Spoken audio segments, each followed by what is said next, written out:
Segundo bloque de Plural, está con nosotros el dirigente Aníbal Velázquez. ¿Qué tal? Buenas tardes. Buenas tardes, gracias. Bueno, Gracias por invitarme.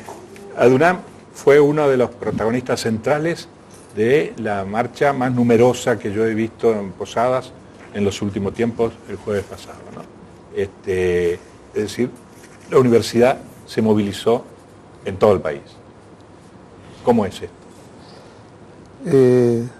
Todo gobierno neoliberal nos obliga a estas cosas. Habíamos parado en el 97, 47 días, y el gobierno de Menem no nos daba bolilla tampoco. Y llenamos la avenida Callao del Palacio Pisurno hasta Congreso, con toda la comunidad universitaria, y ahí nos recibió y empezamos a resolver las cosas. Nosotros tratamos de negociar, pero al no recibir noticias de que se va a resolver, salimos a la calle. Eso es una decisión no muy sencilla, porque es el hilo de conducción imaginario que despierte el interés de la gente sobre una consigna. Y la consigna es defender la universidad pública, gratuita, inclusiva, y su presupuesto. Toda la nación nos acompañó. Acá, por ejemplo, nosotros no nos contactamos, pero espontáneamente hubo concentraciones en Irigoyen, donde hay extensiones áulicas de la UNAM, en San Pedro, en Santa Ana, en Apóstol, en Puerto Rico, en San Vicente, además de las regionales nuestras. Quiere decir que el interés del pueblo en su universidad la defiende desde el siglo pasado, y lo defiende con ahínco. Ya una manifestación parecida a López Murphy le sacaron del gobierno. Entonces recurrimos poco a eso, pero cuando no hay alternativa, la calle, otra es la herramienta importante que usa el pueblo para defender sus derechos. ¿Por qué la manifestación universitaria no genera los rechazos, ni siquiera de los diarios hegemónicos? Nadie salía a calificar las marchas como fascistas, que molestaban, hay una marcha, cortaban la ruta, hay una marcha de Moyano, dice caos en el tránsito. Cuando sale un universitario, parece que hay como un respeto. ¿De dónde viene eso? Creo que tiene tres ejes. Uno, lo académico intelectual, porque cuando sale a la calle no sale lo que ellos dicen, el quilombo que hablaban ustedes al principio, que escuché. Y por un lado. Por el otro, es que siempre existe un grado de racionalidad en lo que se plantea. Y el tercero, que creo que es más importante que todo movimiento importante de transformación en la historia de la Argentina se produjo en los núcleos universitarios. Para no ir tan lejos, el cordobazo, el rosariazo, el correntinazo, la reforma universitaria que cumplimos 100 años ahora, el mayo francés. Son todos movimientos estudiantiles acompañados con el trabajador, produjeron los cambios. Yo creo que le tienen miedo a eso. Entonces tratan de, bueno, atiéndanle, ya nos pasó también.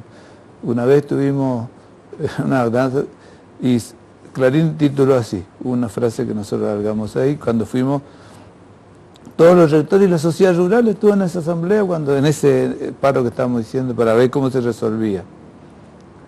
El Churón estaba en esa época, Chacho Álvarez, y entonces yo le digo al periodista, ¿cómo le van a juntar todo esto? Y le dijimos, no nos une el labor sino el espanto, recordando a Borges. El título de Clarín era eso al otro día. Le tienen miedo, creo, porque ese resorte es más ordenado y apunta a lo central. Las asambleas del 2001 en los lugares terminan y se disuelven. En cambio, los movimientos estudiantiles, que además son persistentes, son masivos, tienen mucha energía, porque está lleno de juventud, eso le asusta al Poder Real. ¿Y cómo se logró en Posadas? Normalmente Posadas es una sociedad que no se moviliza fácil, pero acá estaba la plaza llena, digamos, ¿no? No era solo la comunidad universitaria. Cómo perforó en Posadas esa, ¿cómo se llama? Tibieza. Sí, como tranquilidad. un cierto retraso madurativo, digamos. No salía a la calle. Visto desde la calle. Porque además en la plaza se sintieron contradicciones también. Sí, el sistema No había tanto amor. Sí, había un espanto, había espanto. No, pero el verdadero amor incluye también la contradicción y hasta el espanto. Sí. Pero creo que lo de Posadas fue una presión porque en definitiva la Universidad Nacional de Misiones, sentida por todos nosotros, por todo el pueblo, todo Posadas, le dio vida universitaria a Misiones y a Posadas. Entonces es como le están atacando lo propio. Entonces en eso lo propio, ahí estás hablando. Ellos se apropiaron. Ahí estamos hablando porque estamos en esa oportunidad. Estábamos diciendo nosotros que acá nos une, nos diferencian muchas cuestiones ideológicas y políticas, algo así decía ahí, pero hay una línea imaginaria que dice, lo que defendemos es el presupuesto, la universidad inclusiva, gratuita, estamos de este lado. Los que están del otro lado nos llaman a nosotros Kirchner o trotskistas, nos llamaron ahí el ministro que había sido. Existía un ministro que no le conocíamos, nunca le vimos. Y después de 4 semanas de paro, apareció el ministro y se sentó con nosotros a discutir. Y con nosotros en la calle empieza a vislumbrarse una línea de solución. Se viene ya a un pasito de resolverse ya este viernes esta línea de solución. O sea que cuando las herramientas como el paro y las negociaciones no andan, la gente en la calle termina resolviendo positivamente estas cuestiones de la contradicción con el gobierno que viene por la universidad pública. Antes de hacerte una pregunta, porque yo quería decir un poco, observar que este proceso que se está dando, en realidad es como que la universidad se incorporó ahora activamente a un proceso de lucha en la calle que prácticamente viene trabajando desde el mismo inicio del gobierno de Macri, ¿no es cierto? Pero que, como vos decís, es visto de otra manera. O sea, ¿por qué? Porque la universidad lleva, por un lado, a que el electorado del macrismo, la clase media, es la universidad. La universidad es como un valor tradicional del sentido común de la clase media argentina, que no se puede dejar de lado. Como decir, el intento de atacar a la educación pública, yo creo que, volviendo, es uno de los peores errores de este gobierno. Ahí yo creo que tiene el razón por este ejemplo que le voy a dar. Las organizaciones sociales, el Frente Patria, F21, la CCC, hablaron con nosotros. Nosotros no vamos a hablar, pero nosotros queremos apoyar a ustedes. Nosotros vamos a traer a nuestra gente, vamos a estar acá, organizaciones sociales, vamos a estar acá para apoyar el reclamo de ustedes que es justo y con la esperanza que algunos de nuestros hijos también sean universitarios, nos dijeron. Claro. Entonces se incorporan como parte de la lucha. Ustedes son lucha como nosotros, entonces nos identificamos con ustedes. Solo venimos a apoyar. Claramente, si volvemos a repartir las imágenes, se ve la presencia de los movimientos sociales en apoyo de la universidad también, ¿no? En esa oportunidad, Salvador, que es nuestro poeta, andaba dando vueltas, pero no le dieron la palabra. Pero lo vimos. Ahí tiene una poesía para leer y después vamos a introducirnos ya globalmente en lo que significa la calle, en este contexto del que hablamos en el primer bloque, ¿no? ¿Qué fue la poesía que no te dejaron? Bueno, primero voy a aclarar que no soy poeta, soy solamente un actor. Una poesía que se llama Movilización. Cuando termine voy a decir de quién es el autor de esta poesía. Desde la piel adentro, cada milímetro de músculo, cada grupo vital, cada neurona, cada impulso del chorro violento de la sangre será un imperativo, un viento huracanado, movilizando al hombre a sacudir el yugo que lo oprime. Y llegarán los grupos de vanguardia, después la multitud, la inmensa masa popular. Serán 2, 700, 10.000, 400 millones, las olas de una marea humana incontenible, galvanizada, firme, decidida a sacudir el yugo que la oprime.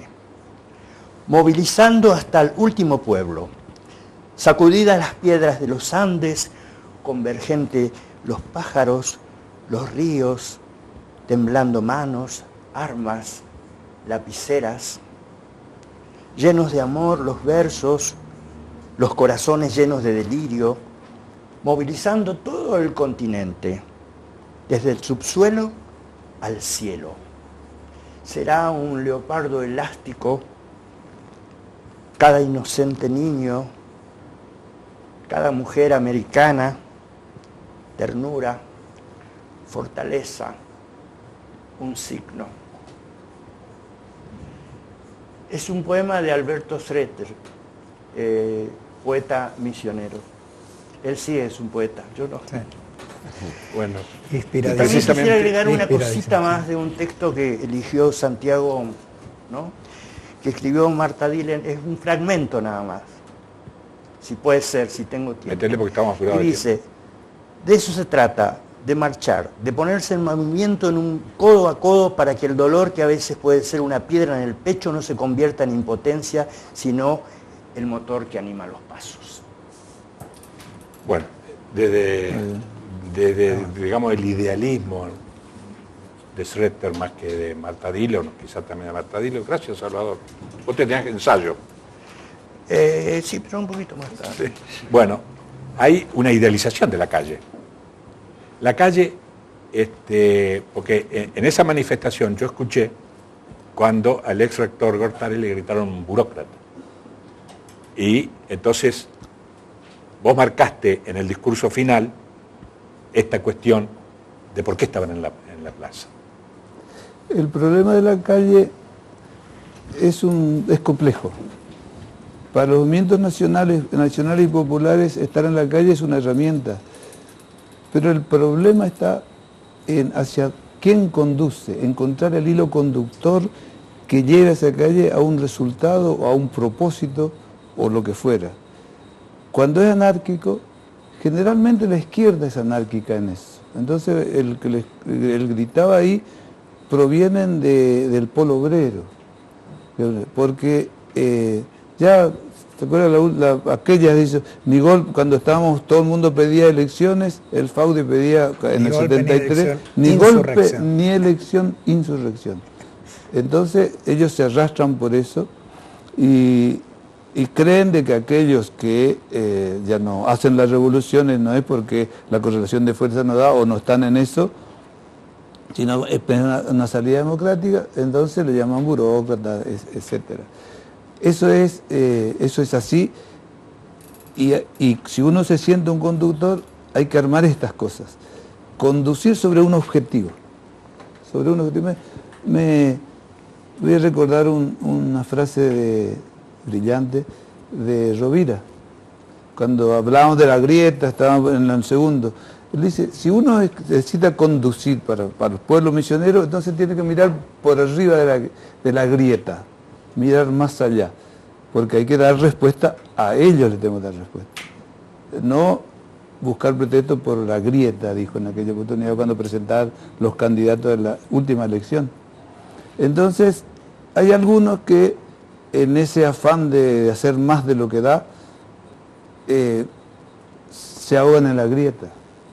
Nosotros tenemos que encontrar mecanismos para que esa grieta no afecte este movimiento nacional y popular. ¿Y por qué lo nombré el 2001? Porque el 2001 veníamos todos, que se vayan todos. No fue nadie, se quedaron todos. Y hubieron asambleas y asambleas que no se conducía por ningún lado, se disolvieron. Entonces una energía, de los chinos dirían una energía hueca, dirían ellos. Bueno, eso es lo que pasa. Entonces hay que buscar mecanismos y a mí me satisfizo enormemente cuando vienen los conductores de las organizaciones y me dicen, le vamos a acompañar, solamente venimos a acompañarlo, identificándose que la consigna nuestra era justa, era popular. Por eso, en su intuición daban eso, no así los chicos, que son jóvenes, que generaban ese tipo de cosas. Pero creo que la contradicción hay que entenderla también, ¿no? Porque la contradicción como tal, o sea, como se decía, hay distintos tipos de contradicciones. Hay contradicciones que tienen en sí mismas la semilla del progreso, del desarrollo de la organización. Por eso no es tan sencillo, me parece, como que la calle es sinónimo de caos y la institucionalidad sinónimo de organización. Creo que la calle, en la medida en que toma sus organizaciones... Te interrumpo porque me está apurando algo. Sí, pero está claro, lo que vos dijiste y lo tomo. Bueno. No es sinónimo la institución de que no sea caos. El domingo, y acá voy a leer a La Nación y a Clarín, el domingo fue un caos institucional. Dice Pañi, que es un periodista de La Nación, Carlos Pañi, que el presidente, mientras había reuniones en Olivos que todo el mundo decía, está el presidente, hay reuniones con todo, no estaba el presidente. El presidente estaba en su quinta en Los Abrojos, jugando al pádel, jugando al fútbol, miró el partido de Boca, y cuando Boca goleó a Vélez, entonces volvió contento a la residencia presidencial de Olivos. Es decir, ¿qué está diciendo con esto? No que Macri es un desinteresado, sino que Macri sabía que lo que se discutía allí, como dijo Lilita Carrió, se hablan pavadas y no se decide nada. Por eso no voy. Por eso no voy. Porque Macri no estaba, porque ya estaba decidido. ¿Qué es lo que dice Pañi? Pañi lo que dice es que en ningún momento Peña corrió peligro, porque Peña es Macri. Peña lo que pierde es a Quintana y a Lopetegui. Es decir, que lo que hay es un giro de Macri de los CEOs, que son los derrotados, a la política. Por eso no lo pudo tocar tampoco Frigerio. Al PRO. Y se encierra en el PRO porque Ibarra, que va de vice de Peña, venía con Macri, no solo de la ciudad, sino que venía con Macri de Boca. Es más que Quintana y que Lopetegui.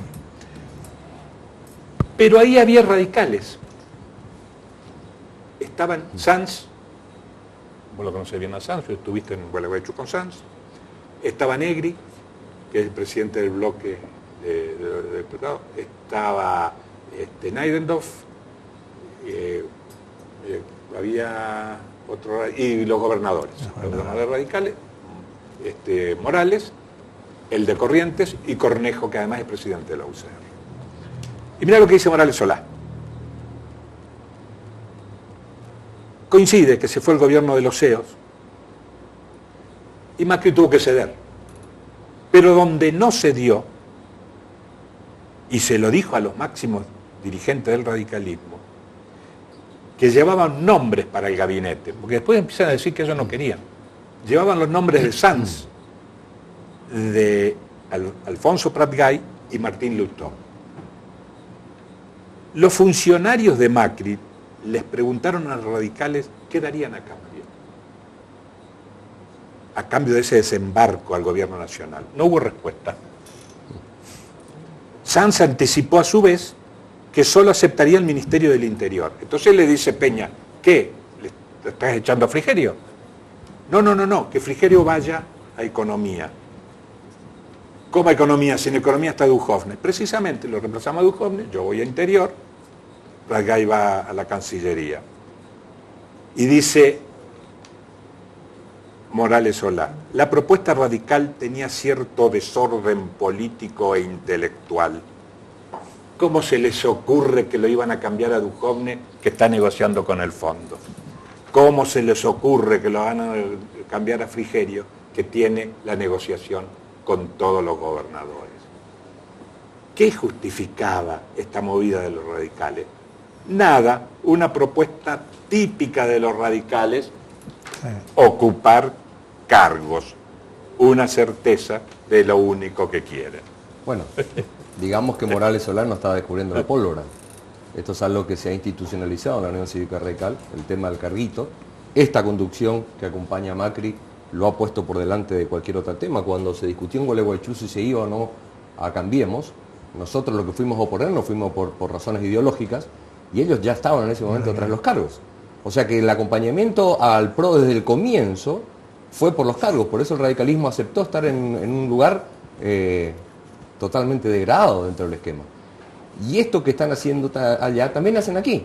Vos ves un radicalismo aquí que en la provincia de Misiones, cada vez que viene algún referente del PRO, acepta absolutamente su papel secundario, y cada vez que empiezan a querer cacarear y a protestar, con algún carrito o con alguna concesión lo vuelven a poner en su lugar. O sea que no hay nada de raro, es la metodología que han adoptado desde el comienzo. Me acordé de algo, no había un audio que había traído Aníbal. Sí, tenemos tiempo, Aldo. Y si hay tiempo me gustaría leer un Twitter también, sí, que tiene que ver con esto, sí, y tiene que ver con lo que venía diciendo el compañero que está acá. Vamos a decirle el compañero directamente. Que lea el Twitter. Bueno, mira, para ver lo que es la universidad pública, ¿no? Sí. Acá hay un Twitter de Sofía Schiavoni. Sofía Schiavoni es la hija de Alfredo Schiavoni. Estamos hablando del presidente de Promisiones. Sofía Schiavoni salió a contestar lo que había dicho Lilita Carrió. Lilita Carrió dijo: a mí la crisis me da adrenalina, a mí me divierten los riesgos. Ese fue el tuit provocador de Carrió. La hija de Alfredo Schiavoni, Sofía, le contesta: hay que ser sorete.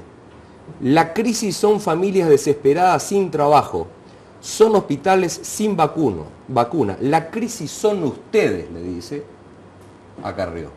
Le está diciendo la hija de Alfredo Schiavoni, que pasó por la universidad pública y que muestra claramente cómo la universidad sirve para abrir cabezas y cómo los jóvenes hoy, más allá de las luchas que estamos dando todos nosotros, están fuertemente movilizados con opinión tomada acerca del proceso que está viviendo la República Argentina. Me parecía que este tuit de alguna manera unía lo que estabas diciendo del rol de Carrió, del rol de los radicales, de cómo en el medio de la crisis hay una puja por cargos, y lo que decía Aníbal de cómo cuando la universidad se para enfrente, como cuando la universidad, con ese espíritu formativo y con esa cuestión que tiene de lucha siempre en los momentos claves, termina generando este tipo de... Ahí lo tenés, ahí está el tweet. Es Facebook, no es tweet. Bueno, yo estoy enlistado con las redes sociales. Ahí está. Contundente, ¿no? Sí, muy contundente. Lapidario. Yo le quería, Aníbal, las negociaciones en CONADU están llegando, parece, un acuerdo. La calle logró torcerle el brazo al gobierno. Dos ejemplos para eso. Más de 50 millones, 11.000 millones en total del sistema universitario le debían de que no le mandaban para funcionamiento. Desde febrero hasta junio, cuando la tercera semana de la calle, del paro total, la tercera semana cumple con el 50%. Y ahora quedaron debiendo 27 millones, 50 millones más misiones, quedaron debiendo 27 millones y ahora volvieron a mandar otra partida. Por un lado, entonces logramos destrabar que estaban frenando para funcionamiento. Y por el otro, rompimos el 15% y ahora están llegando en la negociación entre 24 y 27%.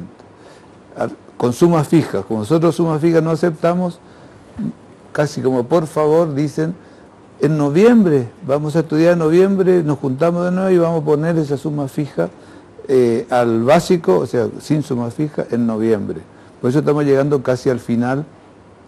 ¿Por qué? Porque nosotros no queremos más suma fija, nos costó mucho que no pase al básico y esa era la traba. Y ellos no quieren que se diga que se pasó más del 25% el salario porque abre una puerta hacia demandas de otros sectores. Y la inflación está partida. Te doy una mala noticia. Sí, sí. Por más bien que te vaya. Ustedes estaban peleando el presupuesto a principio de año y eran 133.000 millones de pesos. Así es. Eran 8.000 millones de dólares. Hoy, para mantener ese presupuesto que ustedes peleaban, para dar la razón a Hugo Escalada, están peleando 3.000 millones de dólares. Es decir, Así es, así es. 133 mil millones de pesos. Es Antes más, eran 8 mil millones de dólares, ahora son 3 mil millones de dólares. Es decir, que el ajuste se lo hicieron. Así es. ¿Y cómo se siente en la universidad el ajuste con ciencia y técnica? ¿Y para qué sirve la ciencia y la técnica? Dirá uno. Bueno, dos cuestiones. Uno, que sobre esos 133 mil millones iba a haber un recorte del 20%. Por lo menos eso ya frenamos. O sea que iba a ser 2.500 millones de dólares. Eso es. Y que no nos va a alcanzar el año que viene. Y esta crisis de ahora, como hablábamos con Hugo el otro día, es una ola que va a llegar recién el año que viene acá. Esa crisis que ahora está por todos lados, acá va a llegar. ¿Por qué? Porque tenemos una provincia ordenada. Te interrumpo para que cierres porque me dice que nos queda un minuto. Bueno, entonces decime un ejemplo de por qué dos Doña ejemplos Rosa, que no puede rapidísimo. comprar fideos, tiene que avalar que haya un investigador. Te digo lo siguiente. Arsate Bunoyas, de la comunicación. Hicieron todo acá. Otro, ahora están acá, investigadores de acá y formadores de acá, están por hacer el panel solar para que se gaste poca energía. Y va a sacar el IPRODA. Esos son hechos con investigadores. Y este es el ejemplo que creo que es paradigmático. El panel solar hecho en Misiones, ¿Sí? por misioneros. Hecho por misioneros. Pues, Ya justifica todo el presupuesto. Sí, totalmente. Sí. Hecho por los misioneros y a valor barato, y vamos a usar energía para calentar nuestra agua, para bañarnos, porque el costo de la energía mucho de eso va a nuestro calefón, a los calefones. Eso va a ser con paneles solares, baratos, fabricados en Misiones por misioneros, con tecnología misionera. Eso está investigado acá. Y el otro es el polietileno, el famoso polietileno que hablamos varias veces. No había tela, y porque la guerra, la Segunda Guerra Mundial no permitía. Entonces mandaron a investigar empresarios y el gobierno inglés, y salieron la primera fibra sintética. Y después salieron los poliéster, ¿se acuerdan ustedes? Sí. La fibra sintética. Necesitamos más. Entonces, invirtieron más, privados invirtieron más. Hicieron la tela. El fin, donde se envolvían. Eso ya era el 45, en el 45. Siguieron investigando, siguieron invirtiendo, y se hizo la botella de polietileno. Y eso en el 76 ya se generalizó. Con el primer fin se pagó toda la inversión en dólares y tuvieron ganancia con esa invención. Se recupera inmediatamente. Vos sos ingeniero químico, quizás se necesitaría un ingeniero físico para modificar lo que me dice Aldo, que se acabó el tiempo. Nos faltó hablar del 7-3, lo vamos a invitar la próxima vez porque me interesa mucho su... ¿Tenemos un minuto para hablar del 7-3? Se acabó. Un minuto. minutito ¿Qué es el rápido. 7-3 que te escuché en la plaza? ¿Tenemos Es bronca muy- del 7-3? No. Es muy sencillo, es muy sencillo. La línea imaginaria, lo que estamos de este lado y lo que están de aquel lado. ¿Quiénes están los que de este lado? Los que no votaron en la renovación. Perdón, los que no le votaron al PRO. Al Acá, PRO. en Misiones. Los que no son de Cambiemos. Los que no son de Cambiemos ni votaron a Cambiemos. Entonces están las organizaciones sociales, por eso estamos trabajando en las organizaciones sociales. Está 4 de esos 7, 4 lleva la renovación, 2 lleva el país y 1 votan a cualquier lado. Entonces el esfuerzo que hay que hacer es contenerle de este lado a los 7 votos. A esos 7 que A no... los 7 que no votan con Cambiemos y votan en contra de Cambiemos. No importa que voten a la renovación o no. Entonces, porque eso garantiza mantener un gobierno que tiene acreencia con la nación. Ahora, Pasalacqua le llamó a la organización social y los saludó. Pasalacqua. Y el vicegobernador los recibió a las organizaciones sociales para ver cómo ayudar, porque necesitan también ayuda, porque eso sí que están necesitados. Nos va a faltar otro programa para poder... Bueno, nos Hasta tenemos mañana, que ir. chicos. Nos vemos el martes que viene y La dictadura de esperemos Aldo. que no sea el quilombo que dijimos.